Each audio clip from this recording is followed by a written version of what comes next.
And do you find yourself at all, I mean, are you staying focused at the task at hand, or do you find yourself ever looking over your shoulder and wondering, when are they going to turn this thing over to Shedeur? Does it ever cross your mind? No, all I can do is control what I can. And, yeah, that's what you got. This is as fair of an opportunity that I can give Dillon Gabriel. I'm giving you 2 weeks against a bad defense, a team that just blew up their team, a team that has 1 win on the season. If it's not today, Dillon will never play a game in his football career. You are not ready for this one. Something just exploded behind the scenes, something so wild, so unpredictable, so off the rails that coaches are scrambling, players are straight up bewildered, and fans are spiraling like it's the season finale of the world's messiest drama. People are genuinely wondering if it was an accident, a joke, or some kind of secret experiment gone wrong, but nope, this actually happened. And the aftershocks? Already insane, strap in. Because what comes next might just break the internet again. And Jimmy Haslam said during training camp that you knew that seeing both young quarterbacks at some point this season was important. So just where is Shedeur at as far as his development, and do you have a timetable of when you would take a look at him? Yeah, I don't think it's fair to speculate, Daryl. We're committed to getting better as an offense. Dillon is certainly committing to improving every which way he can, and all the while, all of our players. If you're enjoying, please subscribe to the channel. It helps more than you think. It only took one innocent question, one tiny, harmless little lob at a press conference, to transform the entire Browns facility into a full-blown daytime soap opera. A reporter gently leans forward and casually asks if maybe, just possibly, anyone has considered the idea of Shedeur stepping in. That's it. No attack. No accusation. Just a soft, cozy, grandma-approved softball of a question. A warm hug disguised as a microphone. He's good. Right? Might just be fine. He might be a backup quarterback. He'll never look good. Well, and nobody's expecting him. Like the expectations with Dillon Gabriel was never really franchise quarterback. But like, if you play poorly today against the Jets, you might effectively play your way into being off this roster in its entirety next year. Like, forget being Colt McCoy and a really smart kid that could be around the organization and that could be a backup for 10 years. Like, all that could go out the window. Like, if you can't look serviceable against this Jets team today, I think it... And Dillon Gabriel's expression instantly shifted from professional press conference mode to my boss just changed the Wi-Fi password and didn't tell me. The man looked like someone yanked his power cord straight out of the wall mid-software update. You keep on putting Dillon Gabriel out there, and the offense does the same exact thing every single week. Yeah. Nothing changes. Yeah. He has 1 good quarter a week, and he has 2 good throws a game. Nothing changes. It doesn't. Put Shedeur out there and see what Shedeur does. If anything, like we just talked about Brian Daboll, if Shedeur comes out there and he balls out and he plays lights out, you might not get fired in a couple weeks neither. Mm-hmm. If you keep on throwing Dillon Gabriel out there, you're going to get fired in a couple weeks. Of course, this wasn't just any week. This wasn't just any loss. This was a loss to the Jets. The Jets. A football team that somehow managed to beat Cleveland while putting up a yardage total so tiny it feels like it should violate at least 3 sections of the Geneva Convention. There was a question. Daryl Ryder yesterday said, Kevin, what progress have you seen from Dillon Gabriel? What areas have you seen drastic improvement? Okay, this is an opportunity for your head coach to go ahead and highlight some things about your rookie quarterback that you insist upon shoving down our freaking throats, and tell us what you see from Dillon Gabriel that you take away as a positive. Because we don't see it, obviously. That's why Daryl's asking this question. We don't see it. We don't see the improvement. We don't see the positives for Dillon Gabriel. So what are they? And here's how Kevin answered, or, rather did not answer that question. He says, they put up 169 total yards and still strutted out like they just reinvented football, while Cleveland, with more yards, more weapons, and more opportunities, played as if someone replaced the entire playbook with IKEA instructions written in Swedish. Fans were still trying to understand how the Jets won with 42 passing yards, the kind of number toddlers accidentally get in Madden on rookie mode, when the walls of the Browns facility suddenly turned into an echo chamber of chaos. word spread that an ex-Browns CEO, someone with real influence and way too much free time, had finally seen enough checkdowns, enough panic sacks, enough post-game we didn't execute TED Talks, enough of watching Myles Garrett bury someone only for the offense to respond with a punt. This mystery executive allegedly barged into meetings, conversations, group chats, maybe even a few lunchrooms, and issued one non-negotiable order: bench Dillon Gabriel and start Shedeur. Not think about it, not evaluate the tape, just the furious, straight-to-the-point energy of a parent discovering their kid has a 43% in algebra. Replace him. Kevin said after the game that he's sticking with you going forward. Not that he shouldn't, it's just that at 2-7 sometimes things change. Yep. But he's sticking with you. How do you feel about the opportunity to build on, what you did today and move forward?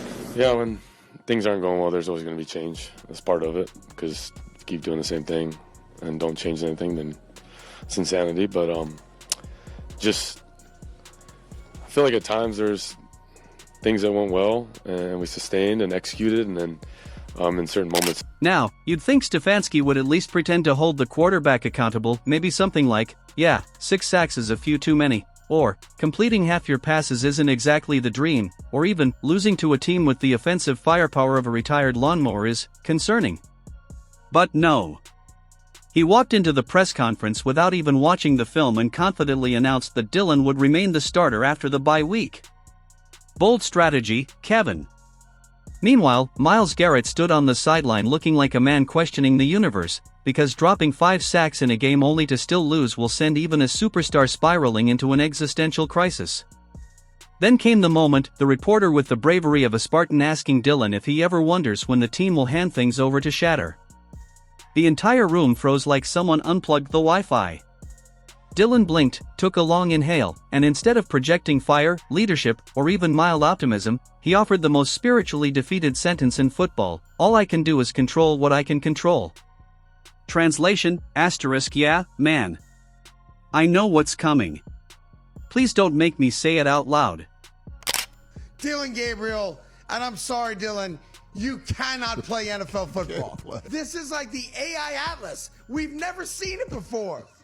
And after the game, for the Browns to just say, not even arbitrarily, they're saying it like it's the mantra of the team that Dillon Gabriel's playing again next week. Such a great exercise in incompetence that we should study this in some type of anthropology class at the highest level of educational institution in this country.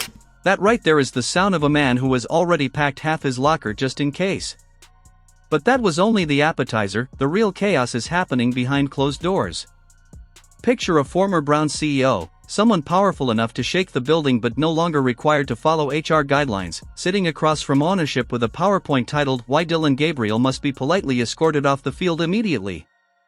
This ex-CEO is allegedly rolling Shedeur's Colorado highlights, rewinding throws in slow motion, circling reads like a professor grading a midterm, pointing out pocket presence, confidence, and clutch gene, all while Dillon's tape looks like a deleted scene from a sitcom. Because this isn't just about football, this is about ticket sales, merchandise, hype, energy, headlines, everything Cleveland hasn't consistently experienced since the city became the punchline for unemployment jokes. Shedeur's name alone fills stadiums. Dillon's name currently fills concern. Imagine trying to sell season tickets with, "Come watch the magic of 167 passing yards and 6 sacks." Meanwhile, Shedeur brings fans, brands, hype videos, and every college football viewer who's ever tweeted excessively about him. Cleveland could use that electricity. Cleveland could use that spark. Cleveland could use literally anything other than sadness. Back at the press conference, Dillon gets asked about being sacked 6 times, and his response is basically, "Yeah, I don't want to take those." Groundbreaking analysis. Revolutionary insight. Pulitzer-worthy stuff. Sticking with Dillon Gabriel going forward for the Baltimore Ravens game next week, I still think it's the right decision. There are 8 games left. We know they're not going anywhere at 2-7 now.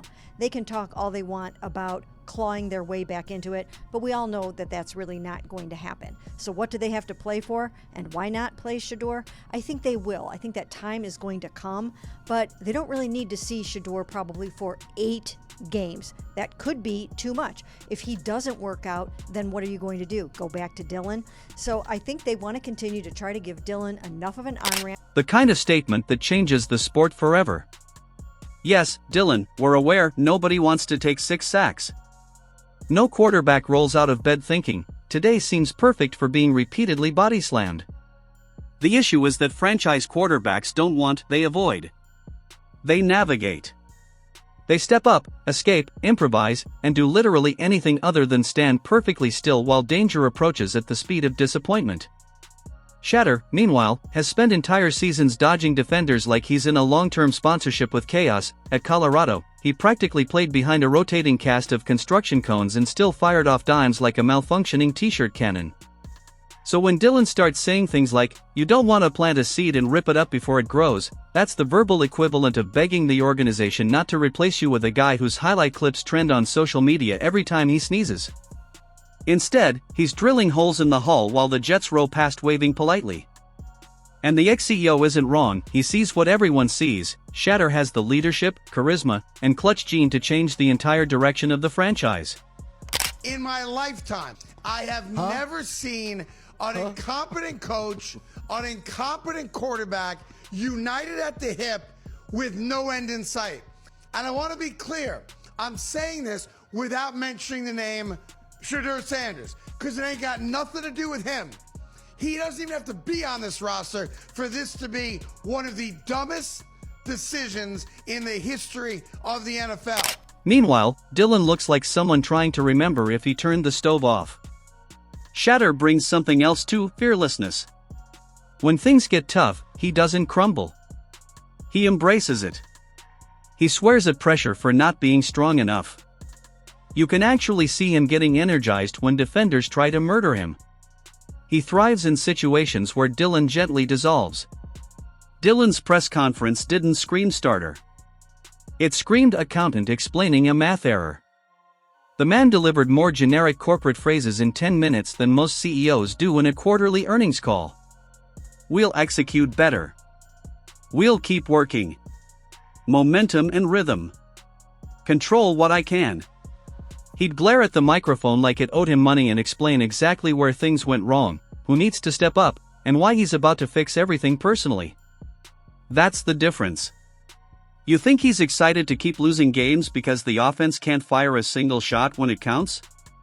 The defense is out there working overtime while the offense is collecting participation ribbons. There was a question. Daryl Ryder yesterday said, Kevin, what progress have you seen from Dillon Gabriel? What areas have you seen drastic improvement? Okay, this is an opportunity for your head coach to go ahead and highlight some things about your rookie quarterback that you insist upon shoving down our freaking throats, and tell us what you see from Dillon Gabriel that you take away as a positive. Because we don't see it, obviously. That's why Daryl's asking this question. We don't see it. We don't see the improvement. We don't see the positives for Dillon Gabriel. So what are they? And here's how Kevin answered, or rather did not answer that question.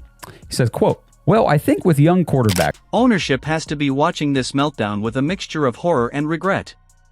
And the phone calls reportedly happening after the Jets game? Completely believable. That loss was a turning point. A spiritual awakening. The kind of defeat that forces tough conversations and emergency meetings. When you lose to a team that can barely produce passing yards, something is deeply wrong. That's why the ex-CEO isn't being ignored. Not this time. He's pushing logic, performance, numbers, tape, hard evidence that the Browns are wasting precious time waiting for Dillon to magically morph into someone he isn't. Stefanski? He's in a corner. If he benches Dillon now, he admits he misread the situation. He admits he misjudged the talent. He admits his quarterback evaluation resembles a dartboard more than science. Which brings everything back to Shedeur. The entire argument boils down to this: Shedeur does more with less. Dillon does less with more. Imagine Shedeur in that Jets game. He doesn't take 6 sacks. He doesn't look confused. He doesn't panic. He delivers. He improvises. Not easy to do. Impressive in a tragic way. And as the ex-CEO reportedly said, champions don't settle for quarterbacks who can't beat the Jets. Brutal. Accurate. The next few weeks will determine everything. He would have been played Shedeur. Brian Daboll was like, you know what? I might lose my job. Here, Jackson Dart. Like, if you think you're gonna lose your job, you do move off of the Cats. So Shedeur Sanders is Kevin Stefanski's ace in the hole. The reason Stefanski's not playing Shedeur in my mind is because his job is safe. James, I look at it like this: Jimmy Haslam, Kevin Stefanski, they're on one accord. Andrew Berry, general manager, he views it differently. I think Andrew Berry, the general manager, he wants Shedeur. That's why he drafted. Either Cleveland admits the obvious and makes the bold move, or they ride the Dillon train straight into more losses, more frustration, more press conferences full of passive acceptance and agricultural metaphors. Fans deserve better. Players deserve better. The organization deserves better. And Shedeur? He might be their better. The spark. The shift. The storyline that changes everything. Because one thing is certain, Dillon Gabriel isn't the long-term answer. He's barely the short-term answer. And unless Stefanski wants the next billboard to be his farewell tribute, he might want to start listening to that voice echoing through the building, a voice belonging to a former CEO who just kicked open the door, pointed at the depth chart, and said the one thing everyone else was too nervous to say out loud: start Shedeur. Because if Dillon goes out there after the bye week and delivers another episode of quarterbacking for people who don't like winning, the stadium might actually boo in unison. Not the scattered boo. Not the polite boo. The full volume, surround sound, hometown disappointment boo, the kind that shakes foundations and erases confidence. The kid should have never been a top 100 draft pick. Like, we can start there. He should have never been a 100 draft pick. There is nothing about his physical makeup, his college tape, anything that warrants being a top 100 draft pick. They did it. They made the decision. Every time I go on the internet, all I see is a bunch of dudes sitting around going, why are you not playing Shedeur, and why are you about it? Like they're playing the soundbite. He won't even say his name. He won't even say his name. What is that? And what happens then? Stefanski walks into the press conference looking like he just read his own obituary. The locker room fractures even more. Veterans start checking out. Young players start questioning leadership. Meanwhile, Shedeur is sitting there on the sideline, probably wearing sunglasses and minding his business, knowing exactly what's coming. He doesn't have to say a word. He doesn't have to campaign. He doesn't have to lobby. All he has to do is exist, and the pressure naturally shifts in his direction. The fans feel it more than anyone. That's why this is bigger than one game, or one decision, or one uncomfortable press conference. This is about identity. About direction. Because eventually, someone in that building is going to snap and say it plainly: why are we wasting time? Why are we pretending? Why won't we just give Shedeur the ball? And once that question leaves someone's mouth, there's no going back.